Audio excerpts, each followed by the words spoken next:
Andaikan Menachem Ali dosen prodi studi agama-agama. Sebuah tulisan yang menarik tentang sosok siapa itu Ustadz Menachem Ali. Ditulis oleh Profesor Dr. Nur Syam, MSc.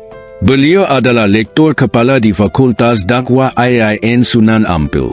Ditulis tanggal 1 September 2024 di media online Hazanah.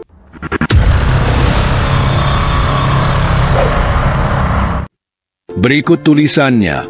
Hari Sabtu, 24 Agustus 2024. Saya memanjakan telinga saya dengan unggahan Ustaz Menachem Ali, seorang ahli filologi yang sangat terkenal yang sekarang sedang ngetop dalam tayangan YouTube dalam kaitannya dengan ilmu perbandingan agama. Ilmu ini sesungguhnya merupakan ilmu yang sangat penting dalam relasinya dengan kepentingan membuka wawasan pemahaman agama yang lebih inklusif. Melalui pemahaman agama yang inklusif, maka akan terjadi keinginan untuk saling memahami agama masing-masing dengan keyakinan yang benar sesuai dengan paham keagamaannya. Saya mengagumi Menachem Ali karena kemampuannya untuk menganalisis atas teks berdasar atas studi filologi. Kemampuan untuk menganalisis teks-teks agama tersebut disebabkan oleh kemampuannya dalam bahasa-bahasa yang banyak digunakan oleh teks-teks agama, terutama naskah atau manuskrip yang selama ini nyaris tidak terbuka di ruang publik. Menachem Ali adalah manusia poliglot.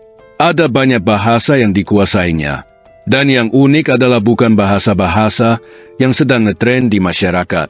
Jika yang dikuasai bahasa Korea, bahasa Jepang, bahasa Mandarin atau bahasa yang banyak digunakan dewasa ini tentu bukan hal yang unik. Tetapi yang dikuasai tersebut bahasa Ibrani, bahasa Suryani, bahasa Persia, bahasa Latin, bahasa Sanskerta, bahasa Inggris, bahasa Arab dan tentu bahasa Indonesia.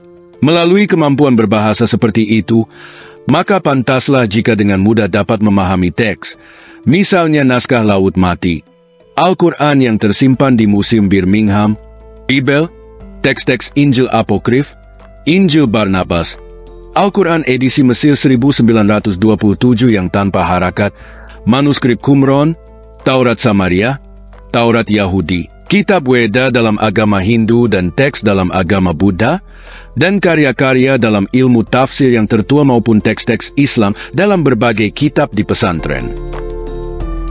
Melalui pemahaman Menachem Ali dalam berbagai bahasa dimaksud, maka dengan sangat rasional Menachem Ali dapat memberikan penjelasan dengan sangat rasional tentang sejarah agama dengan cara membandingkan berbagai teks dan bukan hanya historiografi yang berbasis pada kejadian yang dijelaskan oleh satu teks saja. Jika kita mendengarkan atas penjelasan-penjelasan yang disampaikannya, maka akan dapat dipahami tiga hal, yaitu, pertama, di dalam berbagai kajian yang dilakukan melalui YouTube, maka dapat dipahami bahwa agama itu sangat rasional. Agama bukan doktrin saja tetapi juga memiliki penjelasan rasional yang jelas. Peristiwa-peristiwa di dalam berbagai kitab suci dapat dicari pembenarannya secara rasional. Memang bukan penjelasan empiris tetapi rasional. Misalnya untuk menjelaskan apakah Nabi Ibrahim itu dibakar hidup-hidup oleh penguasa pada zamannya, maka dijelaskan bahwa di dalam kitab Injil memang tidak dijelaskan akan tetapi dijelaskan oleh Al-Quran dan juga kitab Taurat atau perjanjian lama yang tergolong apokrif. Di dalam teks Injil kanonik memang tidak dijelaskan, akan tetapi dijelaskan oleh Injil yang tidak memperoleh pengakuan dari gereja. Artinya peristiwa tersebut berdasarkan perbandingan naskah, dapat ditelusuri dan ternyata terdapat pembenarannya. Kedua, banyak peristiwa di dalam Al-Quran yang selama diterima secara taken for granted, dianggap sebagai keyakinan saja, akan tetapi dapat dijelaskan secara ilmiah. Cara yang dilakukannya adalah dengan membandingkan berbagai teks atau manuskrip yang ada kaitannya dengan peristiwa dimaksud.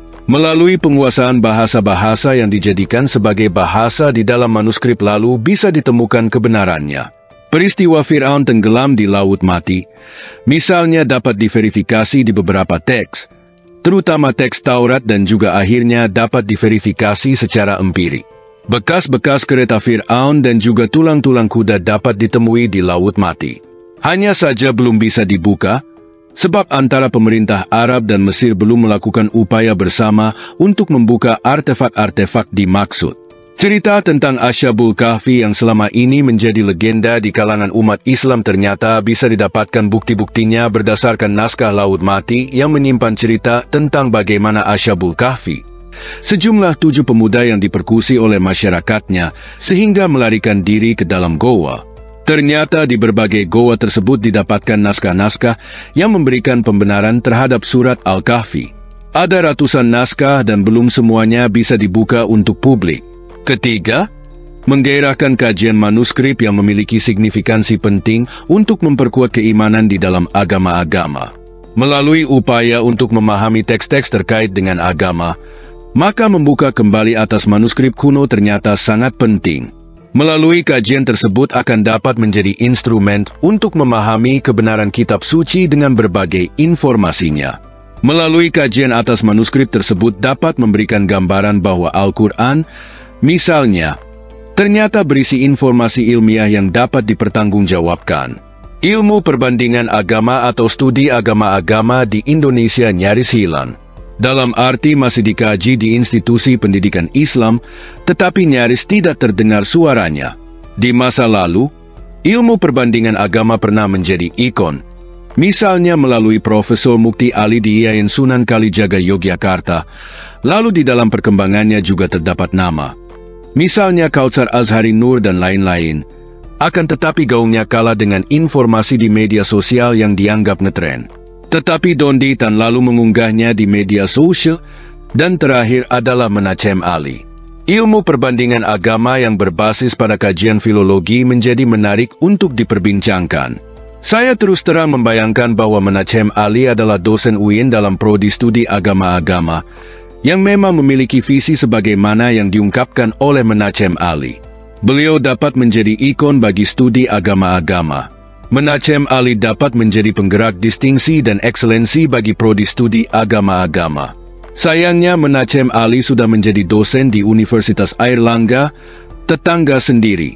Untuk kepentingan branding studi agama-agama, maka kehadiran dosen dengan kapasitas mumpuni sebagaimana Menachem Ali sangat diperlukan.